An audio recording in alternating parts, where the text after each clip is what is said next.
உலகிலேயே இரண்டாவது அழகிய பெரிய கடற்கரையான சென்னை மெரினா கடற்கரையில் விடுமுறை தினங்களிலும் விழா நாட்களிலும் கோடை காலத்திலும் மக்கள் கூட்டம் அலைமோதும்.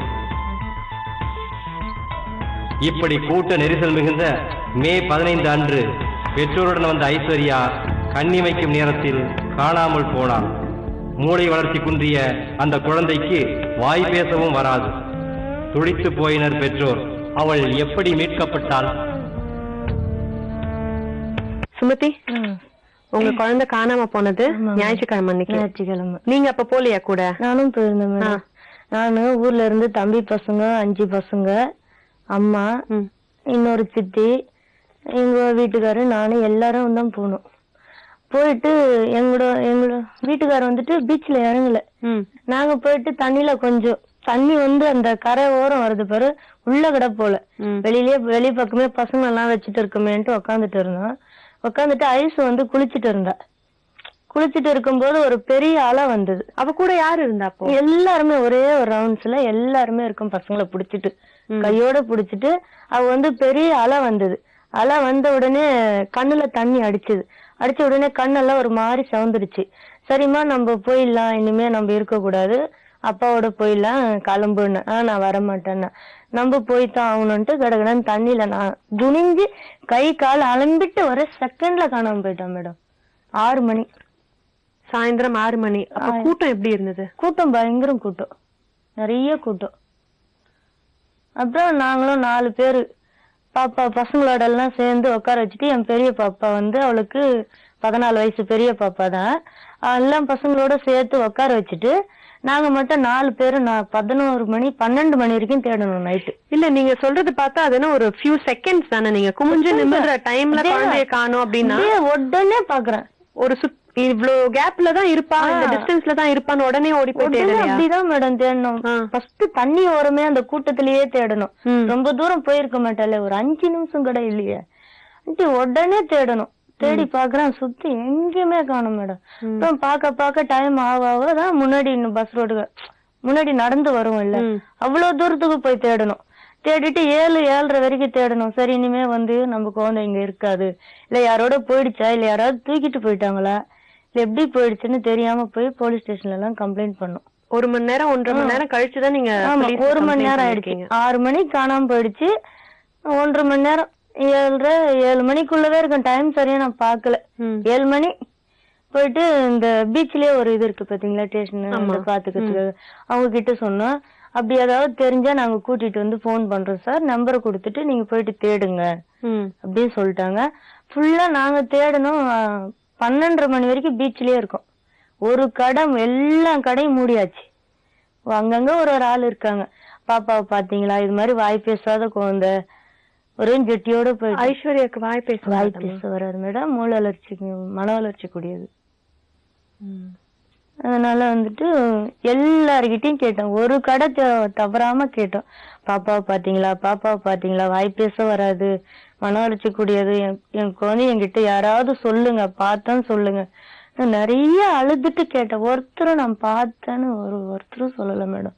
அப்ப எனக்கு நம்ம குழந்தை நம்மளுக்கு கிடைப்பாளா அப்படின்னு ரொம்ப கஷ்டமாயிடுச்சு. 12:30 வரைக்கும் ரோட்ல, அங்கேயே மெயின் ரோட்டு தாண்டி போயிருப்பாளா, இல்ல பீச்சுக்குள்ள இருப்பாளா, எதுவுமே தெரியாம தேடணும்.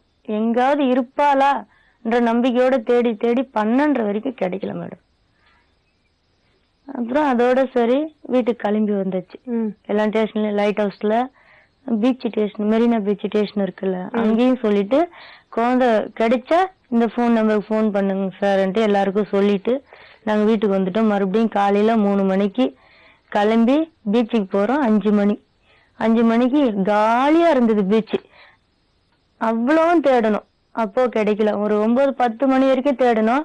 பயங்கரம் கூட்டம் ஆயிடுச்சு. சிஎம் பதவியேற்பு அன்னைக்கு கூட்டம். தேட முடியாம என் பாட்டுக்கு அழுதுட்டு பேசாம உக்காந்துட்டு 2 மணிக்கு மேல அந்த கம்ப்ளைண்ட் கொடுத்ததே ஞாயிற்றுக்கிழமை 6 மணிக்கு கொடுத்தோம். திங்கக்கிழமை 2 மணி 3 மணிக்கு மேலதான் அதை இதே எடுத்தாங்க. நீங்களும் போய் தேடுங்கம்மா, நீங்களும் தேடுங்க, நாங்க தேடிட்டு தான் இருக்கோம் அப்படின்ட்டு எஃப்ஐஆர் போட்டு அந்த 2 மணிக்கு மேலதான் மேடம் அவங்க தேட ஆரம்பிச்சாங்க. நாங்களும் தேடிட்டு இருந்தோம். தம்பி ஃப்ரெண்டுங்க ஒரு 15 பேரு. எல்லாரும் எவ்வளவு தூரம் இருக்கு அவ்வளவு தூரம் தேடணும் மேடம். ஒருத்தரும் நான் பார்த்தேன் இங்கதான் இருந்தது இல்ல இப்படிதான் போச்சு ஒரு தகவலும் சொல்லல மேடம். அப்ப என்னாச்சு, ஒவ்வொருத்தரும் சொன்னாங்க வாய் பேசாத குழந்தைன்றீங்களே, பத்திரமா பாத்துக்க கூடாதா, யாராவது கடத்திட்டு போயிருப்பாங்க, 11 வயசுன்றாங்களே, கிட்னி வித்துருவாங்க, கண்ணை தோண்டிடுவாங்க அப்படின்னு எல்லாம் பயன்படுத்தினாங்க மேடம். அப்படியெல்லாம் இருக்க கூடாதுன்ட்டு நான் ஆண்டவங்க கிட்ட நான் பயங்கரமா வேண்டிக்கிட்டேன். ஏன்னா வாய் பேசாத குழந்தை, அது ஜெட்டியோட போயிடுச்சு. நான் ஒரு செகண்ட் இல்லைனாலும் அவ இருக்க மாட்டான் மேடம். அம்மான்னா அவ்வளவு உயிர். எனக்கே அவ எவ்வளவு தூரம் ஒரு 5 நிமிஷத்துல எவ்வளவு தூரம் போயிருப்பா மேடம். திங்கக்கிழமை தேடணும், செவ்வாய்க்கிழமை ஃபுல்லா தேடணும், புதன்கிழமை காலையில தேட போறோம். 9 மணிக்கு போன் பண்ணாங்க. யாரு?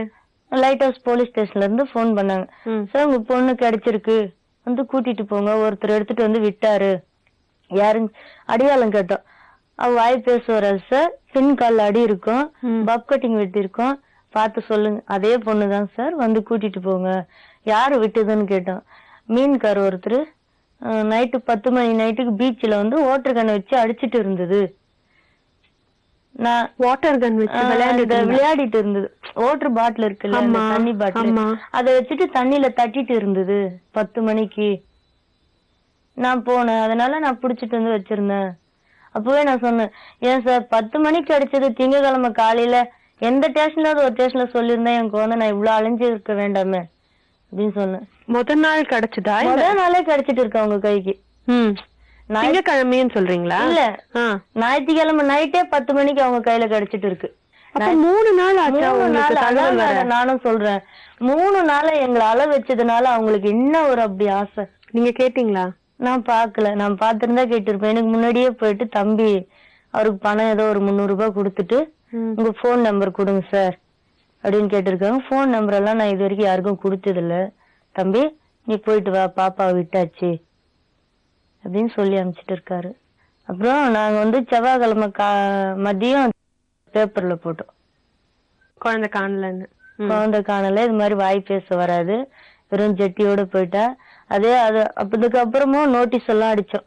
நோட்டீஸ் அடிச்சு அங்கங்க ஒட்டினோம், கையிலயும் கொடுத்தோம். எல்லாம் வந்து இந்த சத்யா நகர், இந்த குப்பம், ஏதோ ஒரு ஊரு பக்கத்துல எல்லாம் சொன்னாங்க. ட்ரிபிள் கான் பிடிச்சிட்டு எல்லாரும் தேடணும். ஒரு 20 பேரு தேடி இருப்போம் மேடம் 3 நாளா. ஒருத்தர் ஆனா நான் பார்த்தேன்னு சொல்லவே இல்லை. இவரு அந்த பேப்பரை பார்த்துதான் விட்டாரா என்னன்னு தெரியல. சர்ச்சில் சேர்க்கலான்னு இருந்தோம், அதனால பேப்பரை பார்த்தேன். சரி இந்தங்க சார் போலீஸ் ஸ்டேஷன்ல விட்டுருக்காரு. பார்த்த சந்தோஷம். பார்த்தப்ப எப்படி இருந்தது உங்களுக்கு?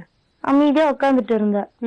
அவரே ஒரு ட்ரெஸ் கொடுத்திருந்தாரு, அது போட்டு உக்காந்துட்டு இருந்தா. இன்னும் அம்மானு வந்து கத்தவும் இல்ல, ஒரு சிரிக்கவும் இல்ல, பிசாம ரொம்ப பயந்துட்டு இருந்தா. ஐசுன்னு போய் கேட்டேன், ஒரு மாதிரி இது பண்ணுச்சு. அந்த மனசுக்குள்ள அவளுக்கு பயம் ஆயிடுச்சு ஃபுல்லா. நம்ம ஆளுங்களெல்லாம் விட்டு வந்துட்டுமே பயங்கரமா பயந்துட்டு இருந்தா. அதுக்கப்புறம் வீட்டுல வந்து இருக்கிற மத்த பசங்களெல்லாம் பார்த்த பிறகு அப்புறம் ஒரு அப்படின்ற ஒரு சந்தோஷம் வந்தது. இப்ப ஐஸ்வர்யா எப்படி இருக்கா? இப்போ ஒன்னும் நல்லாதான் இருக்கா. 1 வாரம் ஆயிடுச்சு இல்லையா? நல்லா இருக்கா. அதெல்லாம் மறந்துட்டு எதுவும் சொன்னாளா, எங்க போன அந்த மாதிரி? யாரு கூப்பிட்டு எக்ஸ்பிரஸ் பண்ண தெரியுமா? யாரு கூட்டிட்டு போனதுன்னு கேட்டேன். அங்கிள் கூட்டிட்டு போனாரு. என்னம்மா கொடுத்தாரு சாப்பிடனா? பூவா கொடுத்தாரு அப்படின்னு தான் சொல்லிச்சு. மற்றபடி வேற எதுவும் அவளுக்கு பேச வராது மேடம். பேச வந்தா சொல்ல அதை சொல்லிச்சுதன்ட்டு எதுவுமே பேச வராது. அம்மா அப்பா சும்மா சிம்பிளா அங்கிள் ஆண்டி இது மாதிரி பேசுவோம். நான் ரொம்ப கஷ்டப்பட்டுட்டேன் மேடம்.